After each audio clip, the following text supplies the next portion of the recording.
Well, Oregon doesn't yet have a quarterback commit in the class of 2024, but they are on the prowl for two guys and might take both. Here we go.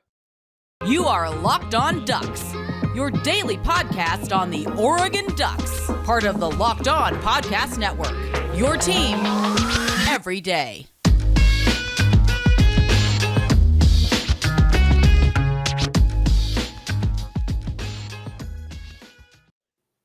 Yes, it is that time once again for Locked On Ducks. I'm your host, Spencer McLaughlin. Thank you so much for making this your first listen or your first view of the day. Part of the Locked On Podcast Network, your team every day, and your number one source to stay up to date with the Ducks. If you have not already, please like, comment, subscribe wherever you listen to or watch this show. Appreciate all of you out there who are taking this in right now. We've got John Garcia Jr. here today, our Locked On Recruiting Insider. It's a big recruiting week for the Ducks.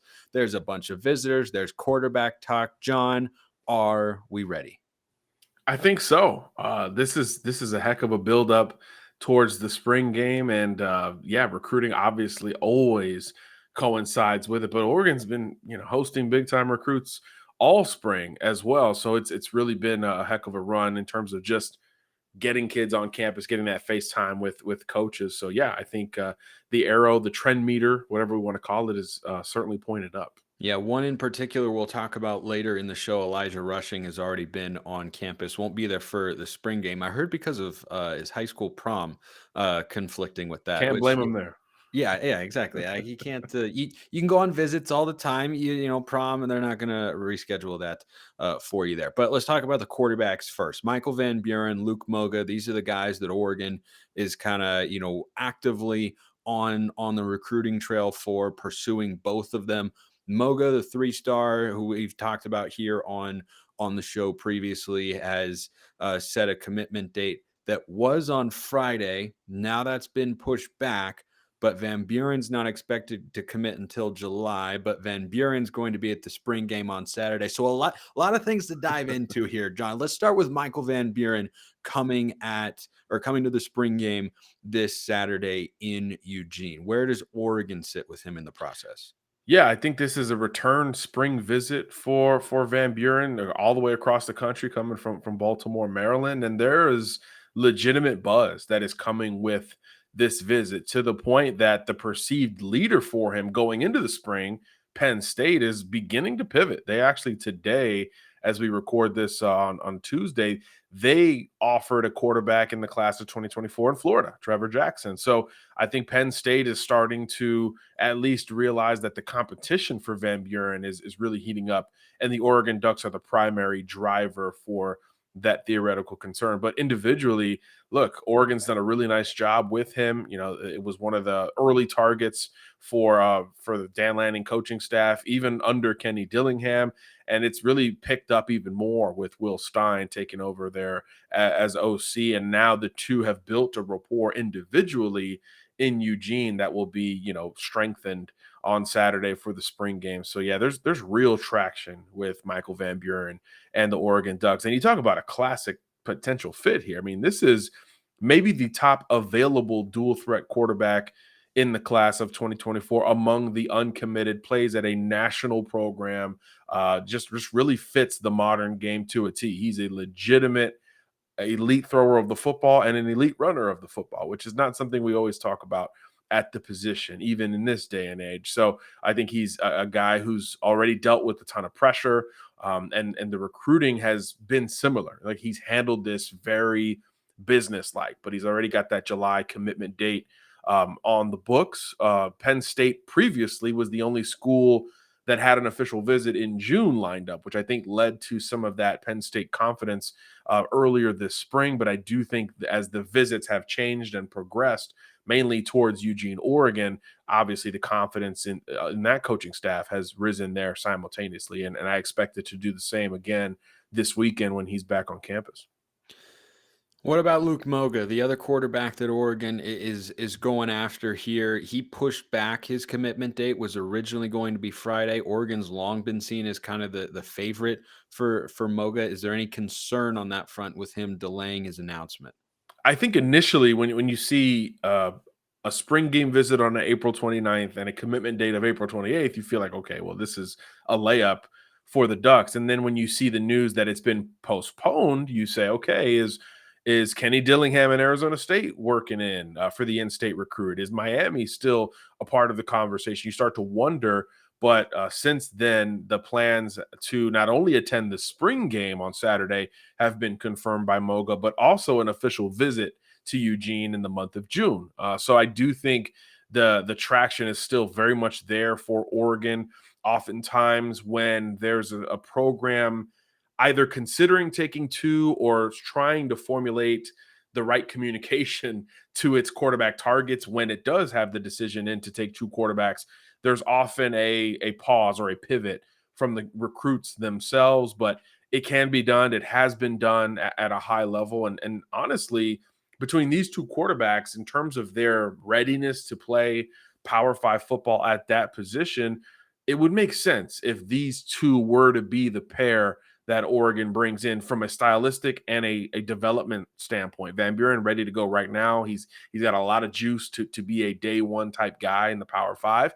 And I think Moga very much on the higher ceiling front, elite sprinter. He just ran 10.7 the other day in a 100-meter dash. And a developmental passer. Just doesn't have the passing resume that Van Buren has today, but he was playing receiver a couple years ago, right? So he's got a long way to go, kind of DTR-ish in that he's got to put it all together as a passer in the years to come. So theoretically, that's how you want to stagger guys you bring in the same recruiting class. And then from Oregon's perspective, you totally get it, right? Ty Thompson, Austin Novosad, the only guys on scholarship right now beyond 2023. So naturally, you need 3, 4, 5 scholarship quarterbacks at the Power 5 level. So you understand Oregon's approach, but you also understand the recruits, the teenagers saying, hey, are y'all doing this? How do we communicate it? I think all of that is being reconfirmed ahead of the spring game. And with Moga and Van Buren both set to be there together, I think this will be something they could maybe reiterate together from the Dan Lanning, Will Stein battery and how to communicate that in the right way. So fascinating development between Oregon and really wrecking the QB dominoes nationally all at one time. Longtime favorite Luke Moga still looks pretty good to Oregon. And then the emerging school in Van Buren's recruitment is also the Ducks there simultaneously. So it'll be interesting to see how they operate together, the two quarterbacks on campus, and obviously how the coaches communicate and reiterate what their plan is from the Oregon perspective. But the beauty of it is they can do all of that in person on Saturday. So I do think it will be worked out and we'll get a little bit more clarity after that point. But today, you got to like Oregon's chances to potentially land both. It's got to be a tricky situation for the coaching staff to try and make a pitch about being a starting quarterback at your school to guys who are in the same recruiting class, who are the same age, we're both going to be like, do you talk to them at the same time? Do you recruit them at the same time? Do you hold them in separate rooms? Do you keep them on opposite sides of the campus, right? You get this locker room and you get the other locker room over there. We want you to forget that the other guy exists. Like that seems like a fascinating dynamic that I want to dive into, but I always love diving into Built Bars because they are delicious and they are healthy. They're covered in 100% real chocolate, as you know, and they've got a bunch of amazing flavors like churro. I'm a mint brownie guy. There's peanut butter brownie. There's cookies and cream. There's churro puffs. There's brownie batter puffs. Those are absolutely fantastic. And if you want a tasty, healthy snack, Built Bars are indeed the way to go. You don't need to wait to get a box. For years, we've been talking about ordering Built Bars at built.com, which you can still do. But you can now get them at your local Walmart or Sam's Club, and you can get your specialty flavors at built.com. If you're close to Sam's Club, run in, grab a 13-bar box with our hit flavors, brownie buff, brownie batter puff, and churro puff. You can thank me later. Go get your next order of Built Bars today for tasty, healthy treats. Okay, John, so how does that work? How do you recruit two quarterbacks at the same time? And a couple of you out there submitted some questions on this front that we'll certainly get to, but just kind of your initial reaction to going after two high school quarterbacks in the same class. What's that like for a staff? Well, it's a combination of, transparency and selling what would happen even if it was just one quarterback. You got to go in there willing to compete. If there's a quarterback that is going to immediately withdraw your school among consideration because you're recruiting other quarterbacks and maybe will bring in two, you probably don't want that guy on your campus anyway. So I think that's something that you can reiterate to these two prospects. I think of schools that have done it. Lane Kiffin did this as Alabama's OC with a couple of guys that are making a lot of dollars in the same class, Tua Tagovailoa and Mac Jones. Same class. They committed, I think, 2 months apart from one another. And the way they sold it was just, hey, stylistically, you guys are totally different. Physically, you guys are totally different. But we want you to both compete right out of the gates and kind of let the chips fall where they may. And obviously, both of them got to win national titles, and now they're piloting NFL offenses in the same division, by the way. But the way Lane Kiffin did it was in the variance and the competitive light simultaneously. You always take one before the other, and it looks like we think Moga's ready to commit a little bit sooner than Van Buren would be. So I think you have to reiterate that when they're on campus and say, hey, Mike, Moga might commit first, but don't allow that to deter your interest in Oregon. We still want you very much. We need to build up the current and future quarterback room as strongly and deeply as possible. And I think again, you can sell the stylistic differences and the developmental differences between these two quarterbacks, I think, together. And it's something that they should probably understand. But to me, the ball is kind of in Moga's court. He's the one that was ready to go sooner rather than later, that Oregon was trending for first. And he's in the Pac-12 footprint, right? He's a kid out of Arizona, an area that is becoming more and more important to not only the Pac-12, but a lot of schools in college football recruiting. That's the one that feels like it's a little bit more touch and go. Van Buren has already come out and said, hey, this is my final three: Oregon, Maryland, and Penn State. Penn State's got the official coming up. Maryland, the home state school. Oregon was viewed as the wild card.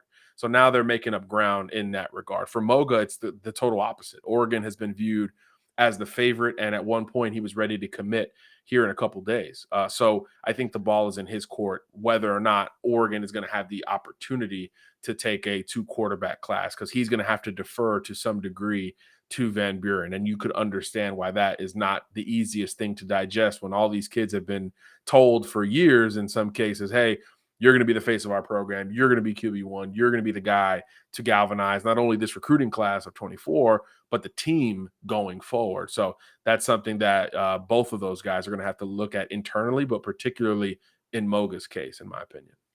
So the questions that some of you sent in, one from John Knowlton, and as always, YouTube comments or on Twitter at Smalls_55 or at Locked On Ducks, DMs and mentions wide open. Shoot in there, get a question answered here on the show. It does seem, per John Knowlton's question here, not John Garcia, the man who, of course, provided the answer, that Oregon could end up with two quarterbacks in the 2024 cycle, which is not something I can really remember happening. I'm sure if I went back a long ways, you could find it at some point, but it's typically, you typically have just the one. Oregon's had just the one in each of the last a couple of years. And, this question came in as well from Adam Moody. With the quarterback talk, are we worried at all about possibly having too many quarterbacks on the roster? Maybe premature, but Luke seems to really like the Ducks, as John was talking about. And I saw a crystal ball for Van Buren to Oregon today. Would having that many quarterbacks, 4 if everyone stays, Novosad and Ty Thompson, be good for the room? Seems a little crowded for me, but not sure. I think that's a reasonable thought, but I don't know that it's the wrong approach necessarily, John, because as we know, the hit rate on high school recruits, especially quarterbacks, is not 100%. So if you have more options there, I think you have a higher chance of finding someone who is going to be a long-term viable option beyond Bo Nix in 2023, because we know that Ty Thompson's got the potential, but can he learn to execute the offense and all the nuances of playing the position? Now, we don't know. We really don't know, because we haven't seen him play in each of his first 2 years, and probably won't see a lot, if any of them at all. I mean, he'll hopefully get in some garbage time and whatnot, but we haven't seen him the last couple of seasons. Won't see much of him again this year. So if you went into next year with Ty Thompson, who was a high 4 or 5-star quarterback, And then Austin Novosad and Michael Van Buren as 4 stars, and Luke Moga is a 3-star. I mean, I don't think that's the worst situation for the Ducks to be in if you basically anticipate, okay, one of those guys will probably end up transferring at some point. But that's kind of the way the game is played now. 100%. I mean, there are great players in the portal at quarterback in every stretch. I mean, Tyler Buckner, I think, was the opening day starter for Notre Dame last year. He entered the portal this week because they brought in a transfer who's going to get the QB1 duties, and he's Sam not willing Hartman, to yeah. wait. Yeah, Sam Yeah. Hartman. So, and their recruiting class of 24 is good, and they brought in a great player in 23 as well. So that is the norm. You can't recruit with the attrition in mind.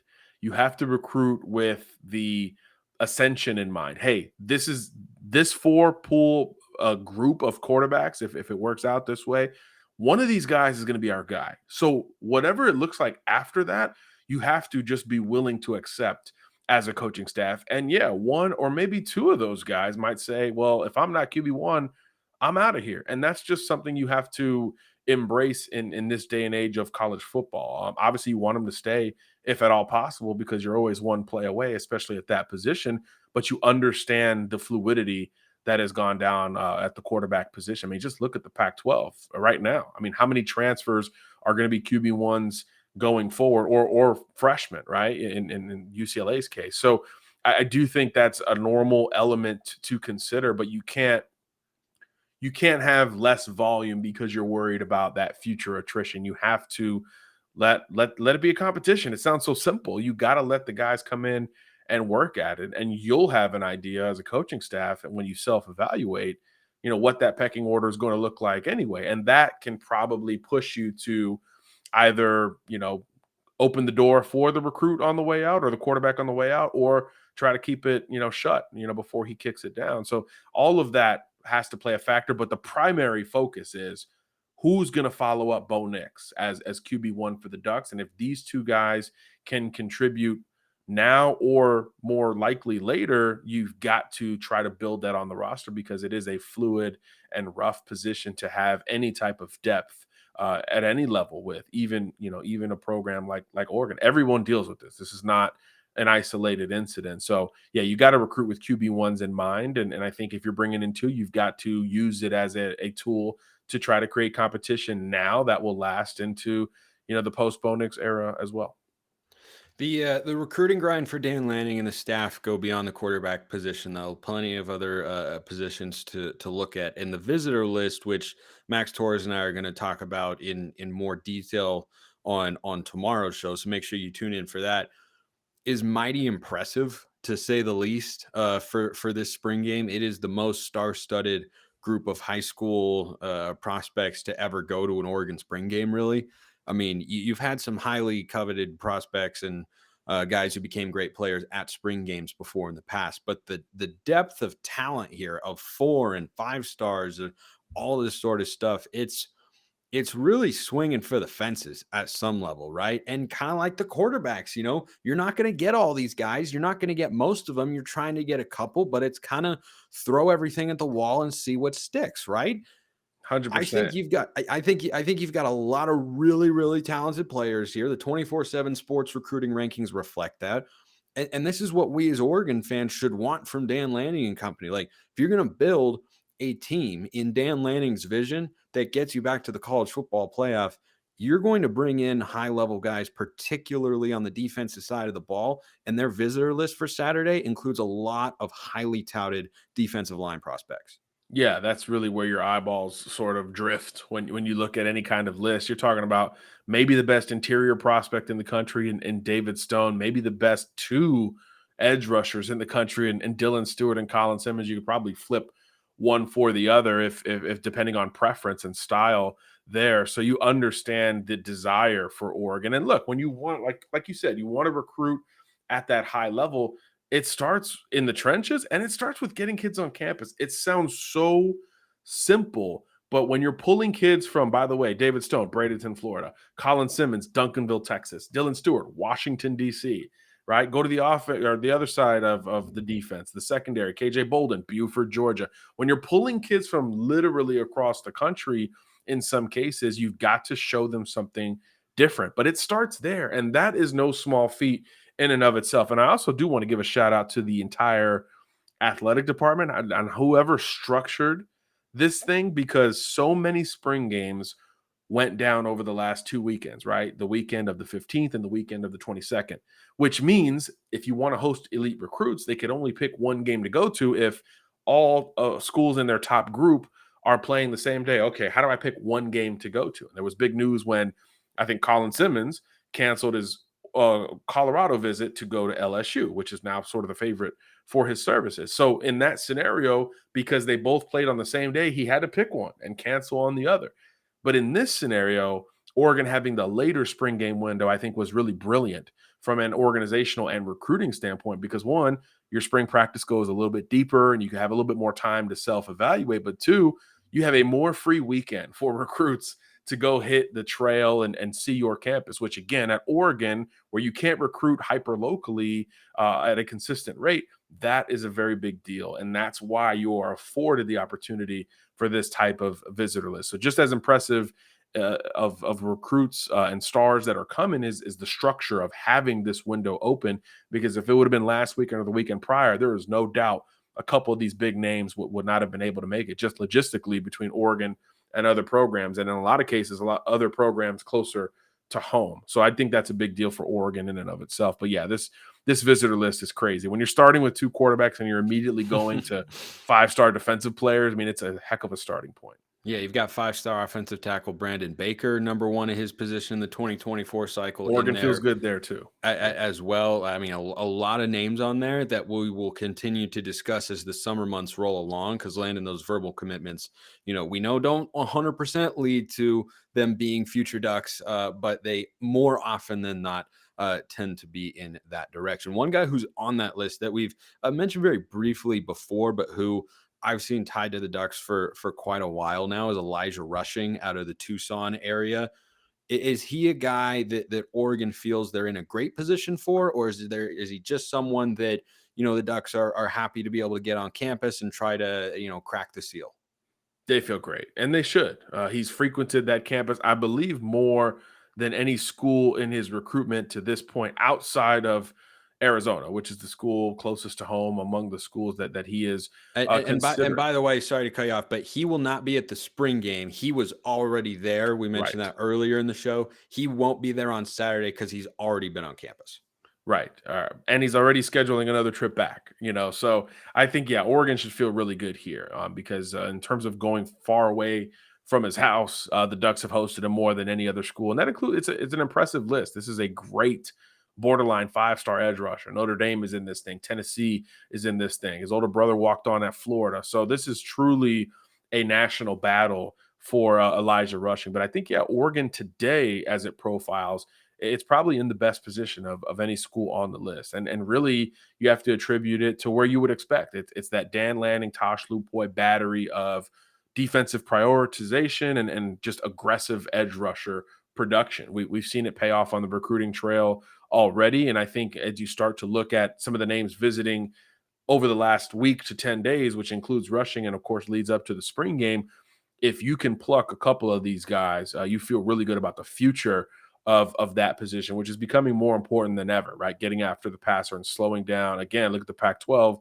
and all these great quarterbacks slowing down these elite passers by any means necessary. And Rushing is one of the best in the country, and Oregon is probably in the driver's seat as things currently stand. He's going to take 4 officials in June.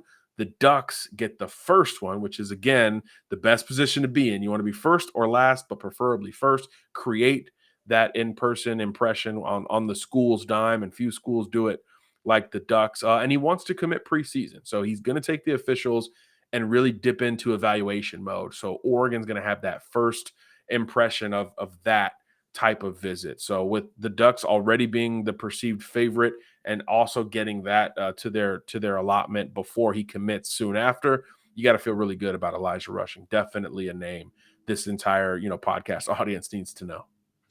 It's a name we'll continue to follow. I guess we'll just have to keep bringing back John Garcia Jr., our director of recruiting here, our Locked On Recruiting Insider, rather, at the network. John, thank you so much. Thanks for having me. Appreciate everyone listening. Have a wonderful rest of your day, and go Ducks.